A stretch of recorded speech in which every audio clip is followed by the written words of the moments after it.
జీ5 app download చేసుకుని పూర్తి ఎపిసోడ్లని ఉచితంగా చూడండి. సారీ భుజం గారు, రాంగ్ ఇన్ఫర్మేషన్. అదే కాదు సార్, మొదటి నుంచి చెప్తున్నాం. మాకొస్తున్న మంచి పేరు చూసి మేమంటే గిట్టని ఎవడో ఒక చెత్త వెధవా మీకు కంప్లైంట్ చేసుంటాడు. వాడికి బుద్ధి చెప్పండి. షూర్.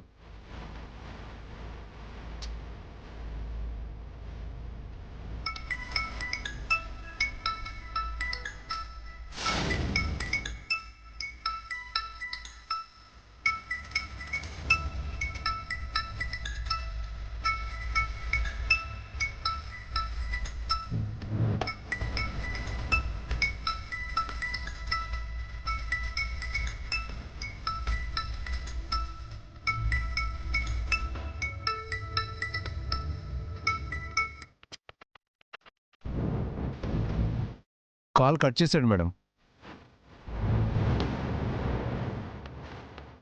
కట్ చేశాడా?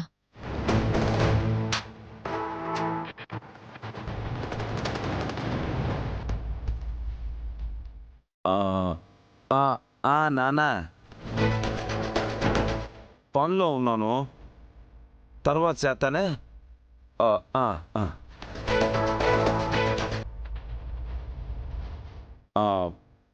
మా బిడ్డ అమ్మగారు ఊర్లో ఉంటాడు.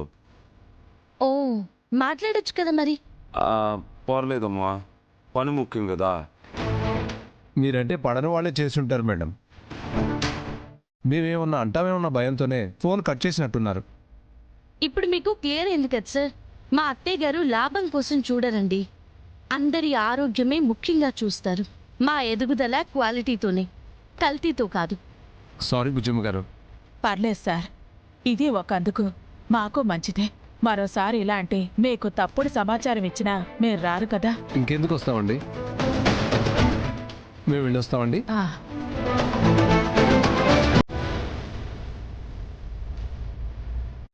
అసలు ఎవరై ఉంటారు? పోయే కాలం వచ్చినోడే అన్నయ్య. మన మీద ఏడ్చిన ఏడుపు వాడికే తగిలి ఈ కుష్ఠరోగం వచ్చి చస్తాడు.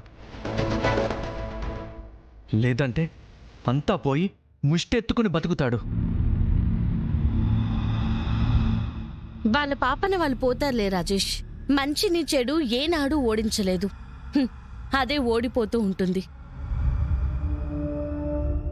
సరే, భోజనానికి వెయిట్ చేస్తున్నారు కదా, వడ్డిద్దాం. అచ్చయ్య పిచ్చమ్మా, మీరు వెళ్ళి వాటర్ క్యాన్ ఒకటి తీసుకురండి. అట్నే అమ్మగారు. కూర్చోండి. అయ్యో, అంతా నీ వల్లేనే. నీ కంగారు పాడుగా సాంబార్ పడేసి మొత్తం నాశనం చేశావు. మరి నువ్వు పులిహోర ఎందుకు పడేశావు? అసలు ఇదంతా నీ సాంబార్ వల్లేనే. ఆ రాజేష్ గారి చేత శాపనార్థాలు పెట్టించావు. అన్నీ నేనే చేశాను. మరి నువ్వే మరి నన్ను మాటలు మాత్రమే చెప్తాడంటావా? నువ్వు చేతుల్లో చేసిందేంటే ఆనంద బాష్పాలు రాలుద్దామంటే మళ్ళీ రక్త కన్నీరే మిగిల్చింది. సర్లే, నా వల్లే కదా. ఇంకోసారి దొరకకుండా పోరా. ఈసారి నేనే రంగంలోకి దిగుతాను మీ అమ్మతోడు. అప్పుడు నేనేంటో చూపిస్తాను. జీ5 యాప్ డౌన్లోడ్ చేసి అన్ని ఎపిసోడ్స్ పూర్తి ఉచితంగా చూడండి.